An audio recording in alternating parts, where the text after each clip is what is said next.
Hello everyone, this is Aqualyn, and I want to answer, provide some coaching tips for the two responses that I got to the question, is there any area of your life that you need confidence in? And that you feel you need confidence in. And so I'm going to answer these separately. So there'll be one video and then there's going to be another video. And the reason why I want to do that is because I wanted to keep the title separate. So with that, confidence to adhere to boundaries. And I want to say this about boundaries. Number one is saying adhere indicates that you've already set some boundaries. You've already put something in place, whether you did it internally or whether you wrote it down or whether, you told people that these are the boundaries that you set up for yourself. So that means that I'm assuming when I read that means that you already have boundaries in place. One of the things about boundaries is we create them to protect ourselves. So they're definitely for self-protection. And so I want to give you a few ways for you to adhere to those boundaries. And so I actually took notes. I took notes on both. So this is just like something that I want anyone who's having problems adhering to boundaries.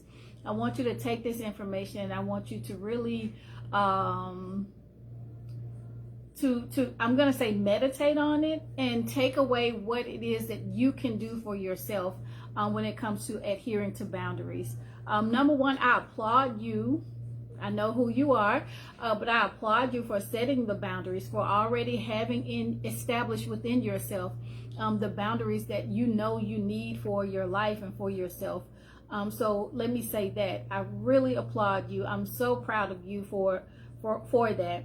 So how do you adhere to them? Number one is you need to communicate them clearly. Communicate your boundaries clearly. And that is, number one, to yourself, these are my boundaries. And then also communicate those boundaries to the people or person that you are wanting to establish those boundaries with.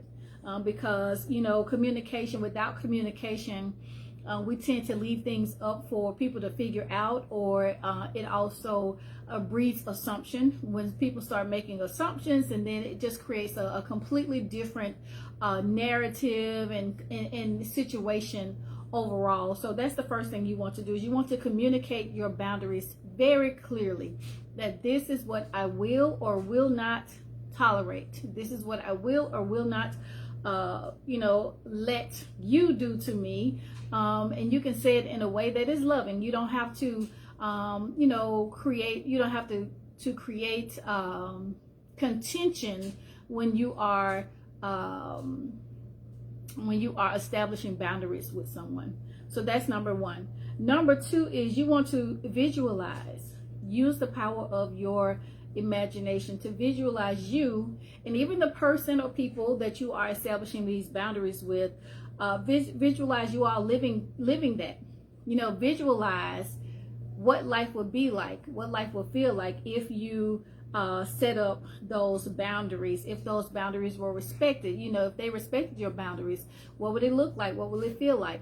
Because a lot of times what we do is we say we want something, or we say we're doing something, but we don't connect with it. And we have such a beautiful gift, the power of imagination, to connect. And so by way of your imagination, you can connect to the outcome before the outcome starts to happen in your life. I believe also too that by your imagination, not only will you make the connection, but you also kind of draw the outcome out so that you can have it in your everyday experience. So that's number two. Number three, you want to love on the aspect of you that needed to create that boundary in the first place. Love on that aspect of you that needed to create that boundary in the first place.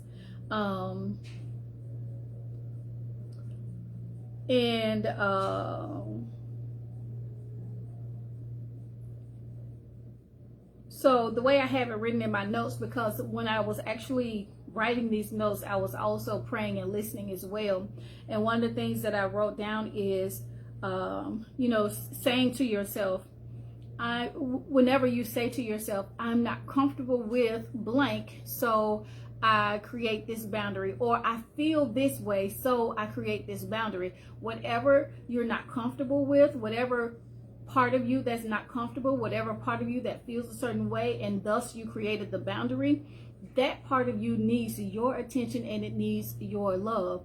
This is not for you to revoke the boundaries, but this is just for you to love that part of yourself, because that means that there's some special part of you that needs your attention as well. And so number one, yes, you protect it, but also number two, you love on it. So I wanted to say that. Number four is you want to be specific. When you are setting boundaries, do not be broad. Be very specific when you set your boundaries, because when you're broad, what it does is it leaves things up for people to just play around with and see how close they can get, or how much they can, not how far they can go is what I'm trying to say with those boundaries. So be very specific whenever you are creating and stating your boundaries, when you're communicating your boundaries. Number five is you want to be intentional with your yes and your no to yourself.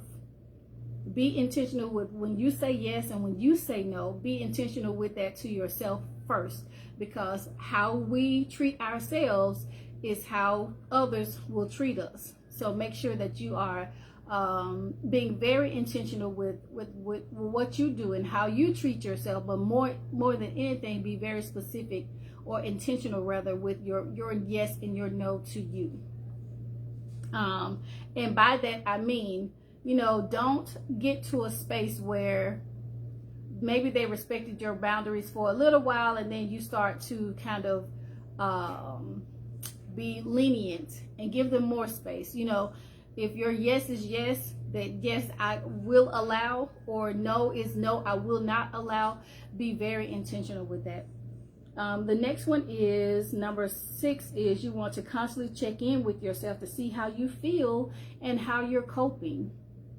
So the boundaries have been established, the boundaries have been communicated, you're loving on yourself and everything, and now you are living in the boundaries that you've set.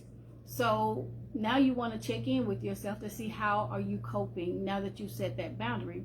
Because if you have to go back and make some adjustments, then feel free to make the adjustments. I don't want you to think that, I established these boundaries, or I put this wall up, or whatever you want to call it, that it can't be changed, it can't be moved, because it can. So check in with yourself to see how you're coping. And then number 7 is you want to reiterate the boundaries as needed, meaning that you may have to re-communicate that, hey, I need to say to you that you're crossing the boundary here, and so sometimes you're going to have to reiterate the boundary altogether, whatever they are. Reiterate. And then the last one is you want to reduce interactions with those you need to set boundaries with, or for those who overstep the boundaries. So if it's someone that you can't reduce interaction with altogether, then